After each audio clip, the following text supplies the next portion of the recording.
నారా లోకేష్ యువగలం పాదయాత్ర అనకాపల్లి జిల్లా అనకాపల్లి నియోజకవర్గంలో జనసంద్రంగా మారింది. ఎలమంచిలి అనకాపల్లి నియోజకవర్గాల్లో జరిగిన యువగలం పాదయాత్రకు విశేష స్పందన లభించింది.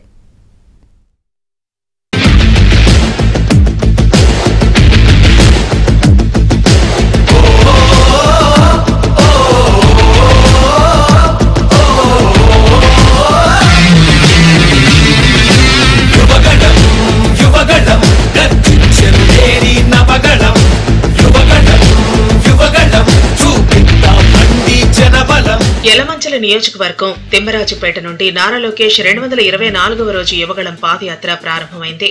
ఆ మార్గమంతా గోతులమయంగా మారి వాహనాలు సైతం నడవలేని దుస్థితిని నేరుగా చూసి ఆ గతుకుల రోడ్డు గుండానే పాదయాత్ర సాగి అనకాపల్లిలో ప్రవేశించింది.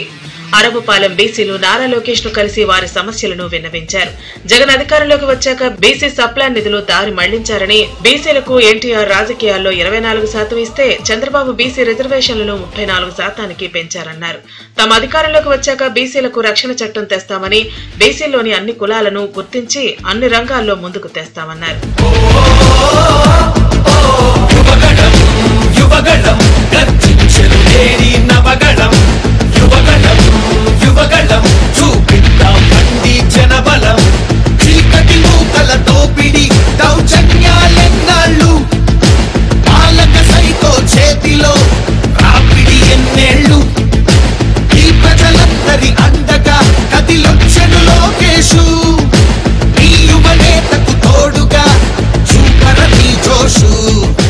మునగపాక శివార్లలో బెల్లం తయారీదారులను కలిసి వారి సమస్యలను అడిగి తెలుసుకున్నారు. గంజాయి, డ్రగ్స్, దొంగసారా కాసేవాళ్లను పట్టుకోవడం చేతకాని జగన్ ప్రభుత్వం రైతులు, వ్యాపారులను ఇబ్బందులు పెట్టడం దారుణమని, టీడీపీ జనసేన ప్రభుత్వం అధికారంలోకి వచ్చిన వెంటనే బెల్లం తయారీదారులు, వ్యాపారులపై ఆంక్షలను తొలగించి స్వేచ్ఛగా విక్రయాలకు అవకాశం కల్పిస్తామన్నారు. చెరుకు రైతులకు ప్రభుత్వం తరపున సహకారం అందించి ఆదుకుంటామన్నారు.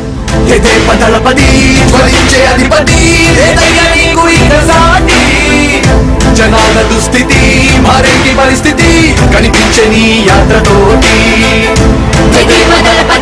జ్వలించే అధిపతి లేదయ్య నీకు ఇక సాటి. జనాల దుస్థితి మారేటి పరిస్థితి కనిపించని యాత్రతోటి ప్రజాయుద్ధమా రణక్షేత్రపు సమరమా రగులుతుంది యువతరం తమ భవితవ్యం కోసం రా. జనజేయమా స్త్రీ ప్రగతి యాదమా కదులుతుంది ప్రతిపాదం టీడీపీ విజయం విజయం. మునగపాకలో దీక్ష చేస్తున్న అంగన్వాడీల శిబిరాన్ని నారా లోకేష్ సందర్శించారు. అంగన్వాడీలకు టీడీపీ ప్రభుత్వం మద్దతు ఎప్పుడూ ఉంటుందని, ఈ రాష్ట్ర ప్రభుత్వం అంగన్వాడీ సమస్యలకు పరిష్కారం చూపకపోగా బెదిరింపుల ధోరణిలో మాట్లాడటం జగన్ నియంతృత్వ పోకడలకు నిదర్శనమన్నారు. అంగన్వాడీ సెంటర్లను తెరవకపోతే సచివాలయ ఉద్యోగులు, వాలంటీర్లతో నడిపించుకుంటామని మంత్రులు వ్యాఖ్యలు చేయడం దుర్మార్గమన్నారు. 2019 ఎన్నికల సమయంలో జగన్మోహన్ రెడ్డి అంగన్వాడీలకు ఇచ్చిన హామీలను గాలి కొదిలేశారన్నారు. దేవాంశ్ పుట్టినప్పుడు బ్రహ్మి చెప్పింది చాలా స్పష్టంగా, మొదటి 3-4 సంవత్సరాలు కీలకమైన సంవత్సరాలు. బాబుని జాగ్రత్త చూసుకుని వాళ్ళకి అవసరమైన టాయ్స్ అని ఇచ్చి కొంచెం ఆలోచపరిచే విధంగా చేస్తే చాలా మార్పు వస్తుంది. మైండ్ డెవలప్మెంట్ అంతా కూడా ఆ ఏజ్ లోనే ఎక్కువ శాతం జరుగుతుందని చెప్పారు. సో అందుకే బాబు గారు మిమ్మల్ని గుర్తించి ఆనాడు జీతాలు కూడా పెంచడం జరిగింది. అప్పుడే పెరిగింది తప్ప మళ్ళీ దాని తర్వాత పెరగలేదు.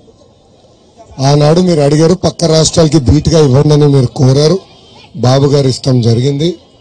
తర్వాత ఈ 4 సంవత్సరాలు 9 నెలలుగా ఎక్కడ జీతాలు పెరిగే పరిస్థితి లేకుండా పోయింది. ఇప్పుడు బాధాకరమైన విషయం ఏంటంటే, సమస్యలు ఉంటాయి, మనందరం మాట్లాడుకుంటాం, కానీ మనం పరిష్కరించుకోవాలి. కానీ బాధాకరమైన విషయం ఏంటంటే, ఏకపక్షం కేసులు పెడతాం, తాళాలు పగలగొడతాం, మేమే నడిపిస్తామంటే భోజనం వడ్డిస్తామే కాదు అంగన్వాడీ టీచర్ల బాధ్యత. అది కేవలం ఏదో భోజనం వడ్డిస్తాం కాదు, మీరు సమాజంలో చాలా కీలకమైన పాత్ర వహిస్తారు. అది చాలా చాలా బాధేస్తుంది. ఈరోజు నేను మీ ధర్నాలో పాల్గొన్నప్పుడు చాలా స్పష్టంగా చెప్పాను, న్యాయబద్ధంగానే డిమాండ్లు కొన్ని ఉన్నాయి, దానికి మీకు అండగా తెలుగుదేశం పార్టీ నిలబడుతుందని చాలా స్పష్టంగా చెప్పాను. పక్క రాష్ట్రాలకి ధీటుగా జీతాలు పెంచే బాధ్యత మన ప్రభుత్వం తీసుకుంటుంది. భోజన విరామ సమయం తర్వాత యలమంచిలి అసెంబ్లీ నియోజకవర్గం జీవీఎంసీ 82వ వార్డులో నారా లోకేష్ యాదవ్లతో ముఖాముఖి నిర్వహించారు. టీడీపీ ఆవిర్భావం నుంచి యాదవ్లకు సముచిత స్థానం కల్పిస్తుందన్నారు. యాదవ అనగానే పౌరుషం గుర్తుకొస్తుందన్నారు. నా బీసీలు అంటూనే జగన్ రెడ్డి యాదవ్లకు కూడా దగా చేశారని, యాదవ కార్పొరేషన్ నిర్వీర్యం చేశారన్నారు. ఇక్కడున్న అందరినీ ఒకసారి ఆలోచించమంటున్నా. యాదవ సోదరులకి రాజకీయ ఆర్థిక స్వాతంత్రం వచ్చిందంటే దానికి కారణం విశ్వవిఖ్యాత నట సార్వభౌమ స్వర్గశ్రీ నందమూరి తారక రామారావు గారు. ఆనాడు మన సామాజిక వర్గానికి చెందిన కుర్రోల్ని ఎత్తికి ఎమ్మెల్యేలు చేసి మంత్రులు కూడా చేసిన ఘనత మన అన్న ఎన్టీఆర్ది. ఇక్కడ మీరందరూ ఆలోచించాలా. బాబు గారు ముఖ్యమంత్రి ఉన్న 5 సంవత్సరాల్లో ఆర్థిక శాఖ మంత్రి యనమల రామకృష్ణ గారు. ఇప్పుడు ఆర్థిక శాఖ మంత్రి ఎవరండి? బుగ్గన రాజేంద్రనాథ్ రెడ్డి గారు. చంద్రబాబు నాయుడు గారు ఉన్నప్పుడు టీటీడీ చైర్పర్సన్ ఎవరండి? పుత్తా సుధాకర్ యాదవ్ గారు. ఇప్పుడు టీటీడీ చైర్పర్సన్ ఎవరండి? భూమన్న కరుణాకర్ రెడ్డి గారు. ఏపీఐఏసీ చైర్మన్ గారు గతంలో ఎవరు? కృష్ణ యాదవ్ గారు. ఇప్పుడు అదే ఏపీఐఏసీ చైర్మన్ ఎవరు? జబర్దస్త్ ఆంటీ. తుడా చైర్పర్సన్ నరసింహ యాదవ్ గారికి ఆనాడు తెలుగుదేశం పార్టీ ఇస్తే ఇప్పుడు ఏకంగా చెవిరెడ్డి భాస్కర్ రెడ్డి కొడుక్కి తుడా చైర్పర్సన్ కూడా ఇస్తాం జరిగింది. ఇంకా బీద రవిచంద్ర యాదవ్ గారిని ఆనాడు ఎమ్మెల్సీ చేశాం. ఇంకో పక్కన రాయలసీమ ప్రాంతానికి చెందిన తిప్పేస్వామి గారిని కూడా ఆనాడు ఎమ్మెల్సీ చేస్తాం జరిగింది. మన సామాజిక వర్గానికి చెందిన ఏకైక వ్యక్తి లోక్సభలో అడుగుపెట్టారు. అది కూడా ఆనాడు తెలుగుదేశం పార్టీ రెడ్డి గారిని లోక్సభ కూడా పంపిస్తాం జరిగింది.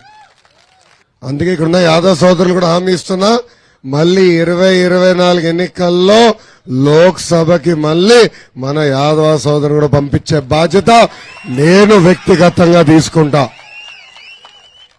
అది రాజకీయంగా. ఇంకా ఆర్థికంగా కూడా మనం ఆడుకోవాలా. చంద్రబాబు నాయుడు గారు ముఖ్యమంత్రిగా ఉన్నప్పుడే యాదవ సోదరులకు ప్రత్యేక కార్పొరేషన్ ఏర్పాటు చేశాం, నిధులు కేటాయించాం. యాదవ సోదరుల అభివృద్ధి కోసం ఆనాడు నిధులు ఖర్చు పెట్టాం. ఆదరణ పథకం ద్వారా 90% సబ్సిడీ ద్వారా పన్నిమొట్లు అందజేశాం. గొర్రెలు కొనాలంటే సబ్సిడీ ఇచ్చాం. గొర్రెలు కావాల్సిన ఫీడ్ అందజేశాం. మందులు కూడా సబ్సిడీ ద్వారా అందజేశాం. ఆనాడు గోపాల్ మిత్రులు నియమించి మన ఆవులు బర్రెలకి ఏమైనా ఇబ్బంది ఉంటే గోపాల మిత్రులు పరిగెత్తుకుంటూ వచ్చే పరిస్థితి. పాదయాత్ర చేస్తుంటే అడుగడుగునా చెప్పారు, అన్న పవిత్రమైన కార్యక్రమం గోపాల్ మిత్ర, ఆ కార్యక్రమాన్ని కూడా ఈ ప్రభుత్వం రద్దు చేసిందని. పాపం గోపాల్ మిత్రకి ఎక్కడ జీతాలు వచ్చే పరిస్థితి లేదు. గతంలో మన ఆవు దగ్గినా తుమ్మినా గోపాల్ మిత్రులు పరిగెత్తుకుంటూ వచ్చే పరిస్థితి. ఇప్పుడు వెటనరీ డాక్టర్ రావాలంటే దాదాపు 2,000 రూపాయలు ఖర్చు పెట్టే పరిస్థితి. సో ఆర్థికంగా రాజకీయంగా నాడు నేడు ఎప్పుడు యాదవ సోదరులకు అండగా నిలబడింది మన పసుపు జెండా. ఇక్కడ యాదవ సోదరులు కూడా చెప్తున్నా, 3 నెలల్లో ఓపిక పట్టండి, మన ప్రభుత్వం వస్తుంది. దామాషా ప్రకారం కార్పొరేషన్ నిధులు కేటాయించి మన అభివృద్ధి కోసం ఆ నిధులు ఖర్చు పెట్టే బాధ్యత వ్యక్తిగతంగా మేము తీసుకుంటాం. యాదవులపై జగన్ పాలనలో అనేక దాడులు, దౌర్జన్యాలు జరిగాయన్నారు. అన్న ఇక్కడ ఆలోచించుకోవాలి. ఇంకోటి, తెలుగుదేశం పార్టీకి చెందిన యాదవ నాయకులందరిపైన కేసులు పెట్టారు. పల్లా శ్రీనివాస్ గారు పెద్ద ఎత్తున పోరాడినందుకు ఏకంగా ఆయన కమర్షియల్ బిల్డింగ్ కూడా పగలగొట్టించాడు ఈ సైకో జగన్. అంటే మన తరపున పోరాడకూడదా? మన తరపున ప్రశ్నలు అడగకూడదా? పల్లా శ్రీనివాస్ గారు చేసిన తప్పేంటి? ప్రశ్నిస్తాం. ఈ ప్రభుత్వాన్ని నిలదీస్తాం. అన్ని పర్మిషన్లు ఉన్న బిల్డింగ్ పగలగొట్టారు. ఇంకా యనమల రామకృష్ణ గారు పెళ్లికి వెళ్ళినందుకు SC/ST కేసు పెట్టారు యనమల గారి పైన. ఇంకా బీద రవిచంద్ర యాదవ్ గారి పైన కేసులు పెట్టారు. సో మన తరపున పోరాడుతున్న తెలుగుదేశం పార్టీ యాదవ్ నాయకులపైన దొంగ కేసులు పెట్టి ఇబ్బంది పెడుతుంది ఈ ప్రభుత్వం. కానీ తెలుగుదేశం పార్టీ యాదవ్ నాయకులందరూ ఒకటే అన్నారు, మనం తగ్గేదే లేదు. ఏనా యనమల గారు ఏమైనా తగ్గారా? బీదన్న ఏమైనా తగ్గాడా? పల్లన్న ఏమైనా తగ్గాడా? రూట్ మార్చాడా? భయం మన బయటలోనే లేదు. ప్రజల తరపున నిరంతరం పోరాడారు. మన సామాజిక వర్గానికి జరుగుతున్న అన్యాయం పైన పోరాడారు.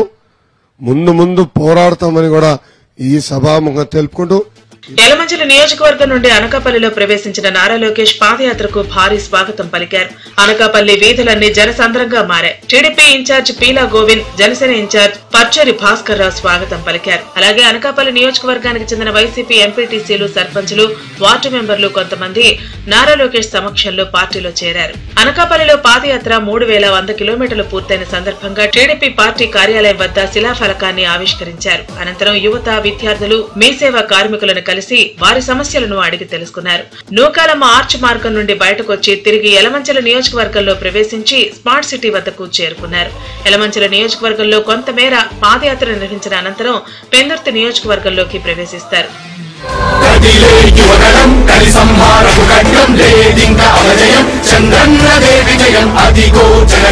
సకల జనుల సమ్మతం జై లోకేశని కదులుతుంది ప్రతిపాదం.